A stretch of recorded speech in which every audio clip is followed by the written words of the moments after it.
శ్రీ సత్యసాయి జిల్లా పెనుగొండ నియోజకవర్గం పరిగి మండలం ధనాపురం జిల్లా పరిషత్ ఉన్నత పాఠశాల ఆవరణంలో మొక్కలు నాటిన విద్యార్థులు. స్థానిక మండలంలోని ధనాపురం జిల్లా పరిషత్ ఉన్నత పాఠశాల ఆవరణంలో మొక్కలు పెంపకాన్ని కార్యక్రమాన్ని ఉద్యమ స్ఫూర్తితో human rights south president Bhaskar Naidu కోరారు. ప్రధానోపాధ్యాయుని జ్యోతిర్మయ ఆధ్వర్యంలో మంగళవారం మహాగని సబీబియా 750 మొక్కలు నాటారు. ఈ కార్యక్రమంలో MRO Hasina Sultana, forest officer Shivaram, APO Chandrashekar, BJP mandal convener Bangaru Chandra, TDP నాయకులు శ్రీనివాస్ రెడ్డి, రాజగోపాల్, నరసింహమూర్తి, సంజీవ, ఎస్ఎంసీ చైర్మన్ శివలింగప్ప, హనుమంతప్ప, మద్దలేటి, ఉపాధ్యాయుల బృందం, విద్యార్థులు తదితరులు పాల్గొన్నారు.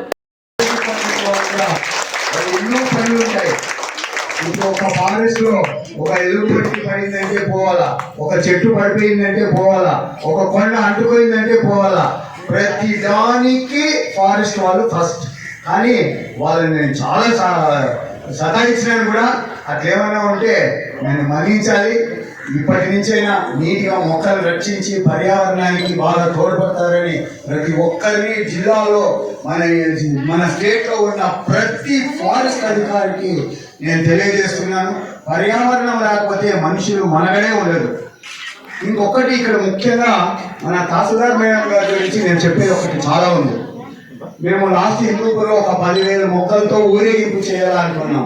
ఆ రోజు ఊరేగింపు అటెండ్ అయ్యారు మేడం, వచ్చి కూర్చొని ఇట్లా మొక్కలు ఇస్తే మేము చాలాసార్లు ట్రై చేస్తాము, కానీ ఇట్లా చేస్తే కాదు భాస్కర్ రెడ్డి గారు చెప్తే, మరి ఏం చేద్దాం మేడం అంటే, మొక్కలు పెట్టి 10 చెట్లైనా పెట్టి పెంచితే చాలు 1000 మొక్కలు ఇచ్చేదానికన్నా అంటే, మేము అదే విధంగా ఈరోజు ప్రతి స్కూల్లో ఒక్క విద్యార్థులు ఒక్కొక్క మొక్క ఇచ్చి వాళ్ళ ఇంట్లో కూడా కొన్ని స్కూల్స్ లో ఇచ్చాం, కొన్ని పేరెంట్స్ కూడా ఇచ్చాం.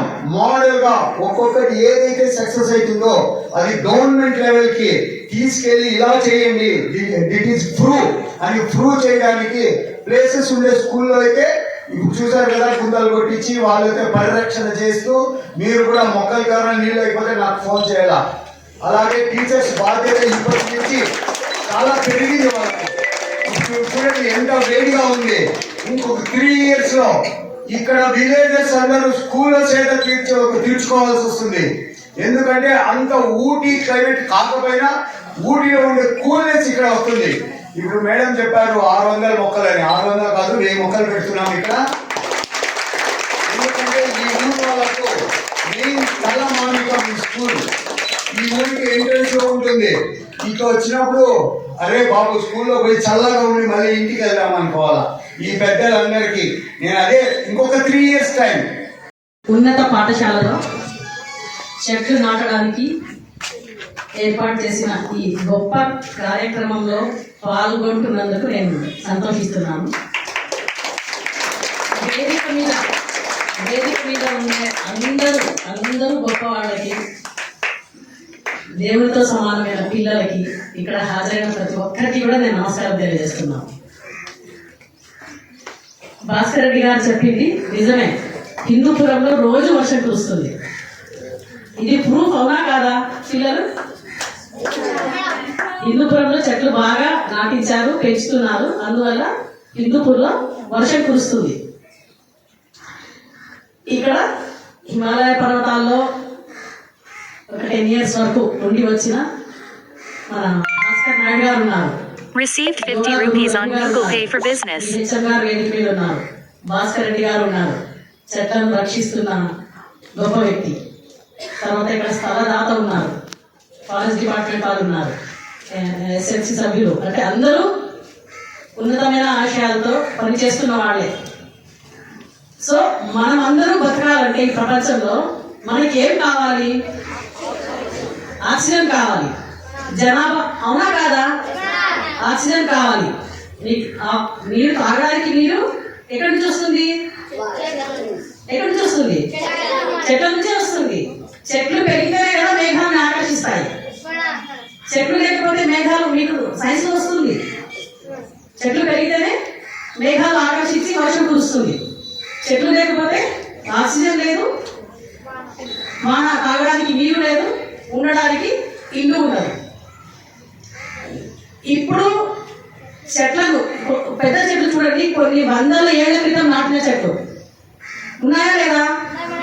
100 ఏళ్ల నాటి చెట్టు, 50 ఏళ్ల నాటి చెట్టు, 80 ఏళ్ల నాటి చెట్టు, పెద్ద పెద్ద రావి చెట్లు, వేప చెట్లు, మర్రి చెట్లు అయితే కూడా తింటాయి. అవి ఈ రోజు నాటినాయా? కాదు. ఎవరు నాటినారు అవి? మన పెద్దవాళ్ళు, మన తాత వాళ్ళు, ముత్తాత వాళ్ళు నాటిన చెట్ల ఫలాన్ని ఎవరు పొందుతున్నాము? మనం పొందుతున్నాం. అవునా కదా?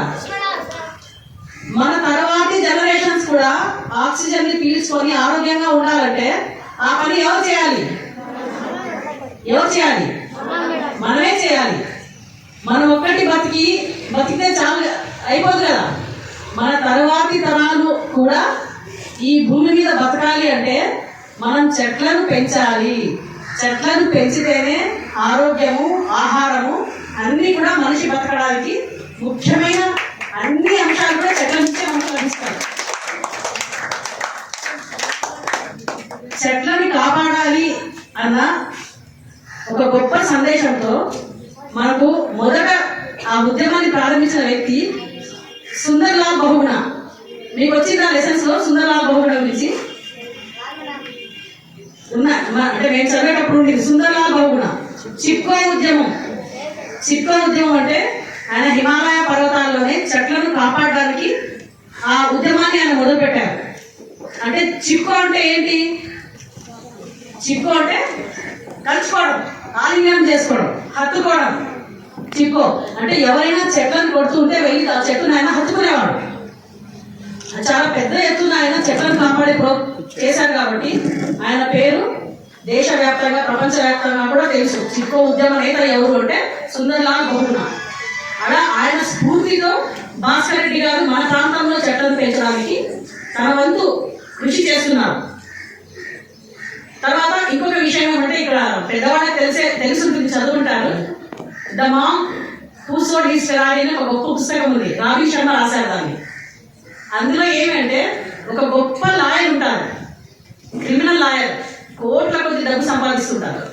అయితే ఆయన ఏం చేస్తారంటే చివరికి ఆ ఆరోగ్యాన్ని కోల్పోయి ఆయన ఇంకా పని చేయలేని స్థితిలో అంటే బలిష్ట అయిపోతాడు అనమాట. అటువంటి సమయంలో ఆయన హిమాలయాలకు వెళ్ళిపోతాడు. అక్కడ హిమాలయాలకి వెళ్ళిపోయి అక్కడ గురువుల సందేశాన్ని స్వీకరించి తనని తాను ఎలా బాగు చేసుకుంటాడు, ప్రకృతి గురించి సందేశాన్ని సమాజానికి ఎట్లా వచ్చి ఇస్తాడు అనేది ఆ నవలలో ఉంది. నవల అంటే నవల కాదు, గొప్ప పుస్తకం అది రావి శర్మ గారు రాసింది. అది తెలుగు వర్షన్ ఉంది, ఇంగ్లీష్ వర్షన్ ఉంది. పిల్లలు ఎవరైనా ఇంట్రెస్టెడ్గా ఉండేవాళ్ళు ఆ పుస్తకాన్ని ఎవరైనా చదువుతారంటే నేను బహుమతిగా ఇస్తాను. చదవాలి ఆ పుస్తకాన్ని, తీసుకొని పక్కన కట్టుకోవడం. సో ఇక్కడ ముఖ్యంగా పిల్లల గురించే ఎందుకు నేను చెప్తున్నానంటే చెట్లు నాటుతున్నది పాఠశాలలో. మేము ఈరోజు వచ్చినాం, రోజు రావడానికి మాకు అవుతుందా? రోజు రాగలమా? నాన్న వస్తాం, ఆ రోజు మనం రాలేం కదా. మేము ఈరోజు వస్తాం, ప్రోగ్రామ్ స్టార్ట్ చేయించేద్దాం. వస్తే అప్పుడప్పుడు అయినా సార్ వస్తారు, భాస్కర్ రెడ్డి గారు వస్తారు, లేదా రెగ్యులర్గా వస్తారు. మరి మా డ్యూటీస్లో మేము వెళ్ళి మా వర్క్ మేము పడిపోతాం. అయితే దీన్ని కాపాడాల్సింది ఎవరంటే సూపర్విజన్ బాధ్యత ఇక్కడ స్టాఫ్ తీసుకోవాలి. పిల్లలు ఒక్కొక్క చెట్టును ఒక్కొక్క దత్తతగా తీసుకొని మీరు చెట్లను కాపాడుకోవాలి. మీరు తాగడానికి నీళ్ళు ఇక్కడ ఉన్నాయా? బాటిల్ తెచ్చుకుంటారా? ఉన్నాయా? ఇక్కడ ఉన్నాయి కదా క్యాన్స్, వాటర్ అయితే అవైలబుల్గా ఉన్నాయి. మీరు ఒక రోజు ఒక బాటిల్ నీటిని మీరు తాగుతున్నారంటే మీకోసం అది. ఇంకొక బాటిల్ నీటిని మీరు గుర్తుగా మీరు ఎట్లయితే తాగుతున్నారో ఆ చెట్లకు కూడా తాగించండి. ప్రతి పాప ప్రతి విద్యార్థి నువ్వు ఒక బాటిల్ తెచ్చుకొని పెట్టుకున్నప్పుడు తాగుతున్నావంటే నీతో పాటు ఎవరికి ఇంకా దాహంతో దప్పిలో ఉన్నారు? నీ చెట్టును కూడా నీరు తాగించు. అది నీరు తాగిస్తే ఊరికే ఉంటుందా? పెరుగుతుంది. ఎనలేని ఫలితాన్ని ఈ సమాజానికి, ఈ ప్రకృతికి మనకు ఇస్తుంది అది. కాబట్టి ప్రతి ఒక్కరు కూడా చెట్టును బతికించుకుంటేనే మనం బతకగలుగుతాము అన్న నిజాన్ని మనం దృష్టిలో పెట్టుకొని చెట్లను కాపాడడానికి అందరూ కృషి చేయాలని కోరుతున్నాము.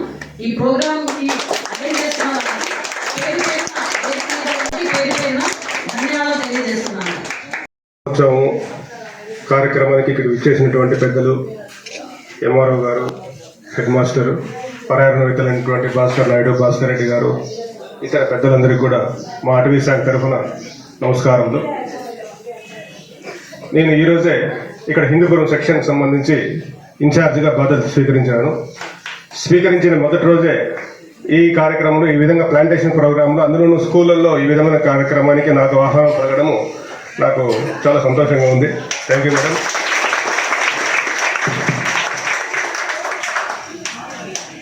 ఇక్కడ మనకు యాక్చువల్ ఇంకా మరొక విషయం ఏంటంటే మన కేంద్ర ప్రభుత్వం కానీ మన నరేంద్ర మోడీ కానీ మన రాష్ట్ర ప్రభుత్వము సెప్టెంబర్ 17 నుంచి అక్టోబర్ 2 వరకు స్వచ్ఛతా హై సేవ అనే కార్యక్రమం నడుస్తోంది.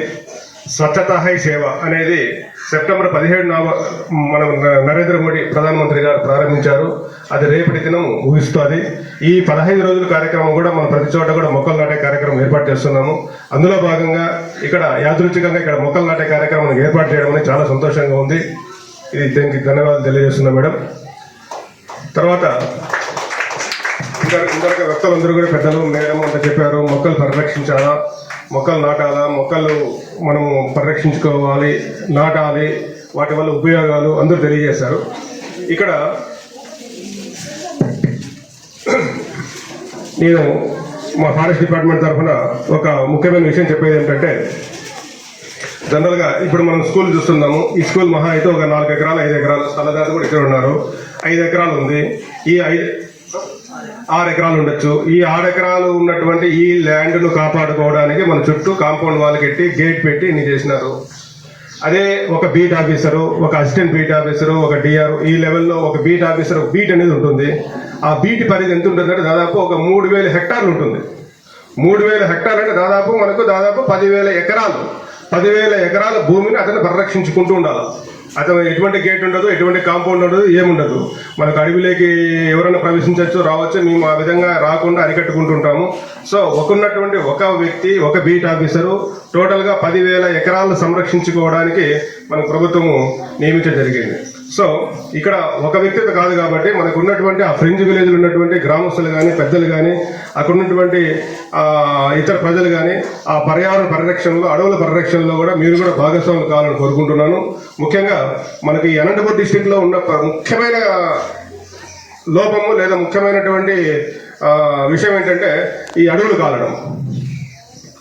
ఈ పశువుల కాపర్లు, మేకల కాపర్లు సమ్మర్ అవుతానంటే, డిసెంబర్ అవుతానంటే జనవరి నుంచి అడవులకు అగ్గి పెడుతున్నారు. దయచేసి పిల్లలు మీ తల్లిదండ్రులు చెప్పండి. ఆ విధంగా అగ్గి పెట్టడం వల్ల మనకు ఉన్న పెద్ద చెట్లు అయితే ఉంటున్నాయి కానీ చిన్న చిన్న ఏ విధంగా జనరేషన్లో ఉన్నాయో ఆ విధమైన చెట్లన్నీ కూడా నాశనం అవుతున్నాయి. అందువల్ల మనకు అడవి తగ్గిపోతుంది. సో ఆ విధంగా మీ పెద్దలకు కూడా మీరు తెలియజేయాలి. మరొక ముఖ్యమైన విషయం ఏంటంటే, సార్ మేడం, నేను ఒక 5 సంవత్సరాలు చిత్తూరు డిస్టిక్లో పనిచేసినాను. చిత్తూరు కానీ, పలమనేరు కానీ, కుప్పం కానీ ఆ ఏరియా అంతా ఒక 5 సంవత్సరాలు చేసినాను. నా నేటివ్ ఆఫ్ ఇక్కడ ఈ డిస్టిక్ కదిరైనప్పటికీ కూడా అక్కడ 5 సంవత్సరాలు చేసినాను. అక్కడ ప్రతి చోట జస్ట్ ఒక 2 సెంట్లలోనే ప్రతి ఇంటి ముందర కూడా చెట్టు పెట్టింటారు. ఏదో చెట్టు, మామిడి చెట్టు, అరటి చెట్టు, ప్రతి చెట్టు ఖచ్చితంగా ప్రతి ఒక్కరు అక్కడ మనకు గ్యాప్ అనేది కనీసం అయితే ఒక చిన్న గ్యాప్ కూడా కనపడదు. మొత్తం ఊరెంబడి రోడ్డు ఎంబడి పోతాడు ఎట్లా ఉంటుంది, ఇండ్ల ముందర ఎట్లా ఉంటుంది, ఊళ్ళంతా ఎట్లా ఉంటుంది.